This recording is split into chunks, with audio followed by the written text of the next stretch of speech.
What scientific breakthrough are we closer to than most people realize?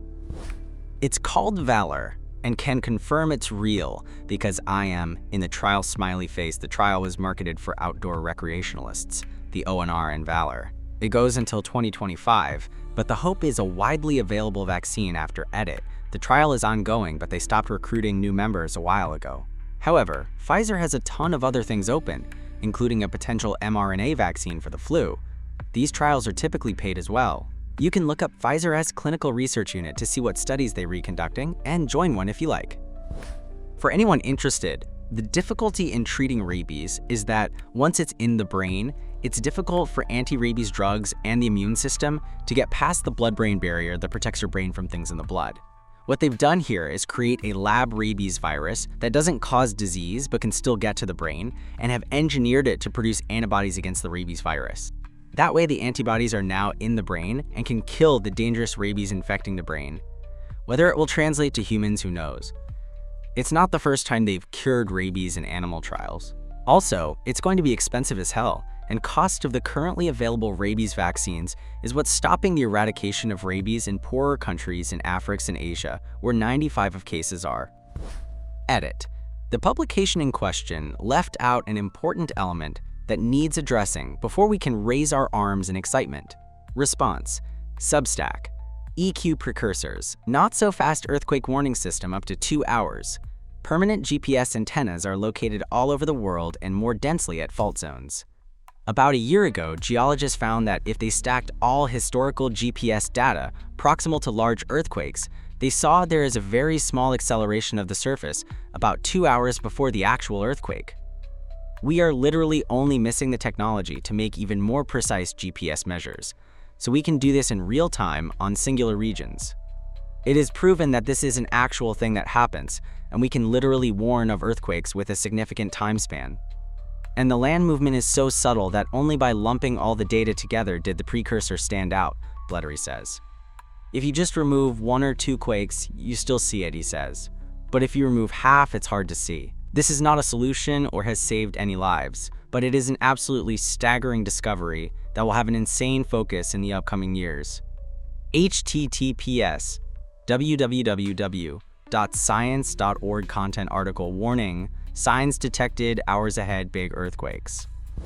I was just reading from the researchers at Parkfield on the San Andreas that either high-end or low-end radio waves across a fault will get interfered with as the plate starts to shift and unlock before a big quake. The hypothesis as I got from it, understanding completely is difficult for just a guy, is that the fault starts to grind the edges that lock into a powder, which interferes with the radio waves, and when enough gets ground down, then you get slippage. Or so I understand it. Geothermal energy. People have figured out how to reuse all the drilling technology developed for fracking to dig geothermal wells almost anywhere. Geothermal has the benefits of nuclear, reliable baseband power without the downsides. The footprint is smaller, and unlike nuclear power, you can turn it on and off pretty quickly, which is important for filling the gaps in green energy when the sun doesn't shine or the wind stops blowing. The US government just cleared out almost all the red tape for digging geothermal wells on public land too. Basically, it is now as easy to dig a geothermal well as it is to dig an oil well. They are even looking at using geothermal wells, like batteries, by pumping water into them and pressurizing them. So when there is an excess of solar or wind electricity, it can be stored in the geothermal wells. Geothermal gets real interesting when you start getting into directed energy drilling. There's a few outfits that are working on ways to burn a hole down into the earth, using only lasers and microwaves. By using energy, you dispense with all the limitations of traditional drilling, no bore linings or drill pipe, turning the bit. You can make the hole miles deep.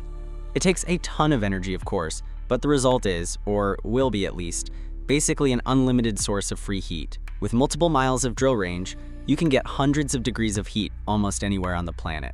The applications for this are endless. With heat, you boil water. With steam, you turn a turbine and have power. Got an old coal-fired power plant that you had to shut down? Well, did the same thing, burn coal to boil water, water steam turns turbine, turbine turns generator. Other than the coal burner, you can reuse all that equipment. Just get rid of the coal furnace, bore a few miles deep holes under where the coal burner was, and set up some heat exchangers to move the heat up to the boiler chamber. Suddenly you have a new source of heat for the plant, and the coal plant can keep right on generating, just without the coal, and with truly zero emissions and essentially zero fuel cost. If that works, electricity basically becomes free. Not actually free, but damn close to it. No need for ugly PV solar panels, no need for polluting fossil fuel plants, no need for giant expensive nuclear fission reactors. Hell, you don't even need fusion anymore because you get all the heat you need right out of the ground. It also fundamentally changes the dynamic of power generation from an OpEx, operational expense need to buy fuel for your plant, to a CapEx, need to build the plant concern. Once you build the geothermal plant, operating it is dirt cheap because your fuel is free heat from the earth. While that's all cool, what becomes even cooler is the possibilities opened up by free energy. Look at California. Right now they have problems with groundwater, namely, they're using too much fresh water for crops, so they're running out of groundwater. This becomes a problem for providing drinking water to cities.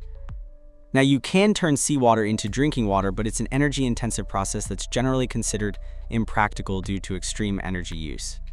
You either use reverse osmosis filters, which require high-pressure pumps that use a lot of power to produce a small amount of water, or you just distill the seawater, which uses an astronomical amount of power, think entire 100-megawatt power plant just for water generation. But if power's free, who cares? Boil away, and suddenly, fresh drinking water stops being a problem anywhere on Earth, because if you don't have fresh water, you just need seawater and one of these geothermal power plants, and it'll run basically forever for free on the Earth's internal heat. Thanks, I'm doing exceptionally well right now. My issue is arrhythmia due to a genetic defect. But my tachycardia is under control right now. But I'm on the last drug available, and when it becomes ineffective, my doctors are going to make me stay in the hospital until a heart is available. The problem, though, is that I'm 6 feet minus 5 inches and O positive. When I got listed, I overheard one of the cardiology residents saying loudly that I would be on the list forever. Since she was the last one out the room and closed the door, I figure I wasn't supposed to hear that, but I'm hanging on there and haunt the Facebook transplant pages. Take care, my friend. That's actually the topic of my bachelor thesis laughing face, but we do it with immunoinfrared sensors and a bit of cerebrospinal fluid or blood. Earlier diagnostics will open up a whole new treatment window for patients before the damage to the brain tissue is bad enough that they show symptoms. The research group I am currently in also works on the early detection for other neurodegenerative diseases, like Alzheimer's and ALS. Not only that, there has been a new biomarker discovered to detect abnormal levels of alpha-synuclein in people will show who is at risk for Parkinson's and actually will help with determining the biological staging of the illness. In other developments, my spouse is part of a clinical trial of a new Parkinson's med that is supposed to slow or arrest the progression of the illness. We will know more at the end of the year, but the results we saw when she was on the med throughout last year were very promising. And there's more developments in the works that we are aware of. I'm going to respectfully disagree here. I'm a clinical oncologist and use radiotherapy and systemic treatment. It's still going to be used in post-operative setting for curing many cancers and is going to be used more in patients whose cancer has already spread. It's significantly cheaper than lots of drugs, and with newer technologies, the side effect profile is already going down all the time. It's going to replace lots of surgeries, especially as cancer patients get older. It wasn't as bad as some disastrous drug approvals, but this one seriously hurt my mother-in-law, who has Alzheimer's, and our family. The news hit right at the stage where she didn't have the cognitive ability to process the limits of the treatment, even before it was clear it wasn't very effective. All she understood was, there's a cure and I'm not getting it. She ended up concluding that we'd secretly decided she wasn't worth the money it would take. After a few months, she'd forgotten the whole thing, but I swear she interacts with us differently. I wish pharma was more considerate in their messaging on treatments for conditions that, by definition, make it hard for the patient to understand. Similarly, it seems like drug candidates for MS are getting close, which would be amazing. I knew someone who got MS in her late 20s. That would be so hard, going from healthy and young to struggling to function on a basic level. Unfortunately, it seems like BTK inhibitors can be hard on the body. In December 2023, the FDA placed a hold on the development program of fenebrutinib for MS based on 2 cases of hepatic transaminase elevations in conjunction with elevated bilirubin, suggestive of drug-induced liver injury identified in the Phase 3 FE-ENHANCE studies of relapsing MS. Both patients were asymptomatic and had elevations return to normal levels following the discontinuation of fenebrutinib.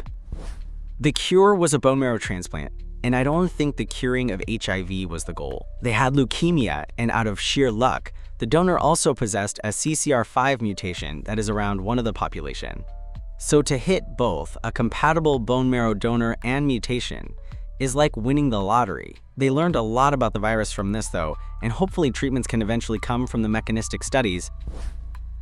Treating depression with neuromodulation therapy instead of medications. Stanford is heavily involved in clinical trials using their SAINT treatment. It essentially uses transcranial magnetic stimulation in a similar way to DBS, but is less invasive and better tolerated. I'm trying to get into one of their clinical trials. I'm looking forward to a day when I don't need medication to stop me from wanting to die. I'm on antidepressant number 7 or 8 at this point, and finding one that works, doesn't T make me manic, doesn't T kill my libido, and doesn't T make me gain weight, is impossible. Currently taking vilazodone, which isn't too bad, but probably not as efficacious as it should be. I will say that after years of missing frisson, I'm finally back to getting those goosebumps whenever I listen to music that hits just so. My doc thought this was unusual but super cool. My doc is also very supportive of me perusing that clinical trial. The coolest part is that if you re-in the placebo group, they will give you the real therapy after the trial is over. .edit. Thank you for all the replies, support, comments, and questions. I have received too many replies to reply individually. ILL. Try to answer some stuff here. Where do I sign up? I applied here. You can also look at clinical trials in the US to search for other trials. How is this different from TMS? I wasn't aware how far the technology had come already. This particular treatment is more targeted with the hopes it will last longer and be more effective. Thank you to everyone who shared their TMS experiences, both positive and negative. Have you tried medication X? Wow, lots of developments on the drug front as well. Again, thank you for sharing your experiences with different meds. Also adding that taking daily medication is tough. Many folks with depression, bipolar disorder, ADHD, and any other host of illnesses, including physical illnesses, struggle to comply and take meds as prescribed. Hopefully treatments that don't require medication become the norm in the near future. Everyone deserves to feel normal. This is bullshit. Well, yeah, know how folks always offer unsolicited advice by saying, have you tried? Most of us with chronic illnesses have and will try just about anything for relief. The clinical trials and practical use of TMS is promising. There are several peer-reviewed studies as well as real-world evidence showing this promise. Personally, I always look for studies and research before exploring a new option. Thank you to those who sent me a Reddit cares message. I am okay and not a danger to myself or others. I very much appreciate the concern. I think that's most of it. ILL, go through the replies again and address other questions when I have time. To those of you who struggle with mental health or have a loved one who is struggling, hugs. Much love and support to you. My father was bipolar 1, and I wish he had more treatment options before he committed suicide. Hi, I'm pretty sure this is exactly the same treatment I undertook last summer. I live in Ontario, Canada, and it cost me $10,000 out of pocket. I have bipolar 2 and was going through the worst depressive episode 1 VE ever experienced. To say this treatment saved my life is an understatement. It took 2 weeks of multiple sessions a day. While the effects weren't permanent my God. I felt so at peace, and for once, the world was beautiful. It was like something in me came alive. I remember thinking to myself at one point, this is what I've been missing out on? My PTSD scores, depression scores, anxiety scores were pretty much maxed out in the red zone before I started treatment. On my last set of tests, I was back in the green. I really hope you were able to get in the clinical trials, but if you are willing to travel here, I can give you info on the clinic I went to. Apparently, they get patients from all over the world. Best of luck. That's amazing. I'm so happy for you. My dad was bipolar 1, and I wish he had access to this before he successfully committed suicide. He was really dealt a shit hand and struggled his whole life. He was well medicated and fairly stable throughout my childhood, but things went off the rails, long story I can share if there is any interest. And the last 20 years of his life was manic shopping, followed by suicide attempts.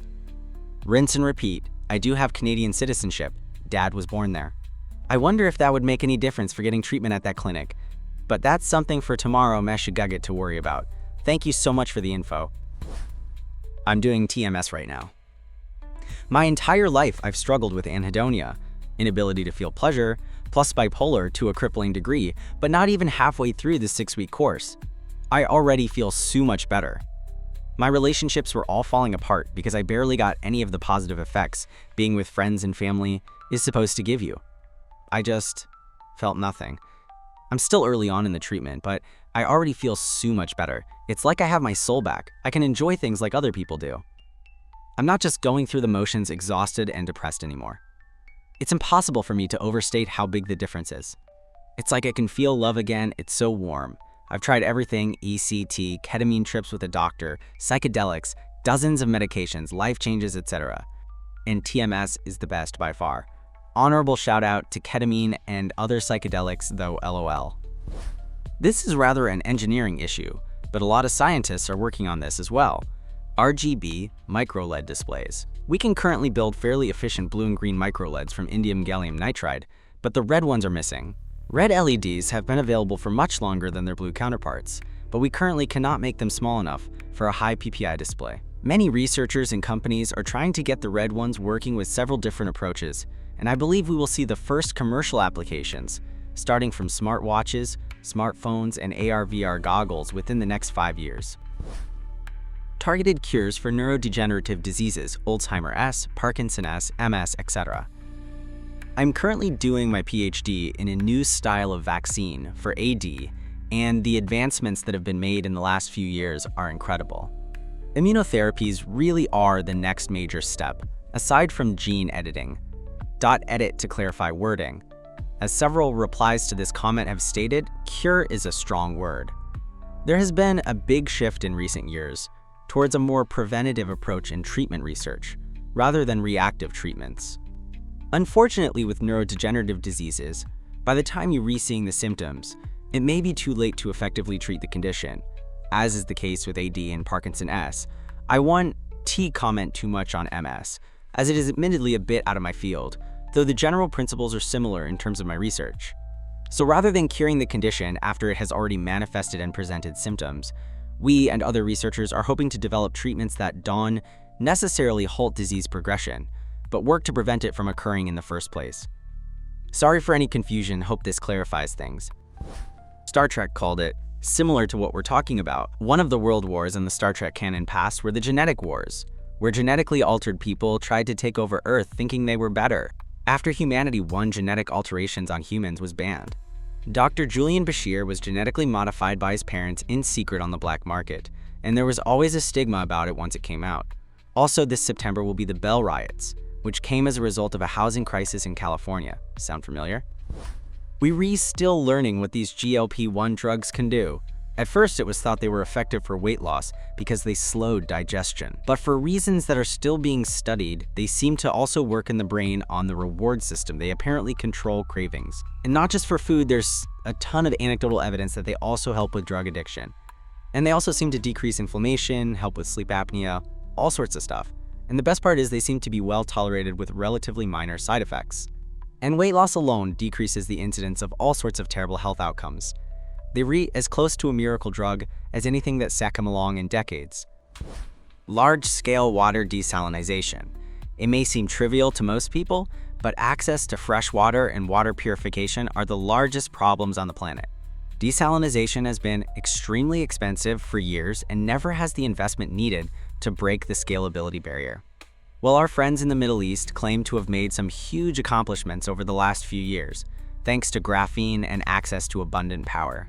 Their new plants should be coming online next year. Not having to worry about access to clean water would mean massive jumps in agriculture, industrialization, and population. LIGO was just the beginning. The pulsar timing array is going to be the real leap forward in grav wave tech. As we get more and more data on nearby pulsars and can start tracking them more and more accurately, we're going to unlock so much about the universe at large. Right now, the grav waves we can detect require energies on the order of black hole mergers, or supermassive black holes. PTA detections will get much smaller on the range of stellar-sized waves, novas, and multi-star systems. As the PTA capabilities expand, we may even be able to see fainter waves. Speculation is that we could get planet-sized detections within a couple decades if some other projects for pulsar tracking go through. Using the galaxy itself to measure the universe is such a fucking insane idea, but it's gonna work so well. A local burger place nearby solved this years ago. They use an open cardboard box that is covered by a napkin. In this way, the water that condenses over the hot fries gets soaked into the napkin, while the semi-permeability of the paper material of the napkin allows for air to come in to keep the fried crispy. Also, the heat does not escape immediately, i.e. the fries stay moderately hot for 20 minutes easy. I think people are underestimating the impact that these weight loss drugs are going to have. Once they are generic in 10 years, they'll be changing our entire medical system. People will no longer suffer all the effects of obesity, so rates for things like obesity-related heart disease, various cancers, diabetes, etc. should all plummet pretty dramatically. We'll have an enormous economic and demand impact on the medical system. The drugs are also a potentially effective treatment for addiction as well. Studies are underway as we speak. I have literally no idea what the other guy is trying to say or why black holes got mentioned. I'm like 85. Sure, he's actually a bot. Quantum data is the exact same as normal data, except for the fact that it's generated and processed by quantum computers. Normal computers process data using a series of millions or even billions of binary transistors. But as transistors get smaller and chips get better, the laws of physics gives us a hard block, because the transistors are too small for reliable function with electrons. Quantum computing solves this by using quantum superposition for calculation instead of traditional electron interactions. I'd recommend looking up some videos on quantum computing, since there really isn't a simple explanation for it. The first cancer cure. There will never be a single cancer cure, but we will probably see the first successful end-all cure for a few different types of cancer within the next 20 years. 100. It's so close, we are right there. The leading push in mRNA vaccines makes me happy. The idea is, each vaccine will be tailored specifically to each patient. At the base level, all they are doing is taking out your cells that already kill cancer, T cells, and essentially teaching them to recognize a specific protein in your specific cancer, then giving them back to you, so your own body can kill the cancer. Your T cells kill cancer all the time. I believe the estimate was every 5 minutes your body kills a cancer cell. It's when these cancer cells hijack the immune system and hide themselves from the T cells when it becomes the cancer that we know. The cancer that grows and consumes. So we're basically trying to just point to where the cancer is at. Giving the T cells a briefing first on how to recognize and attack the enemy, because they were tricked into thinking the cancer was normal cells. We send them back in with their new training and they get to work. I think anyway, lol.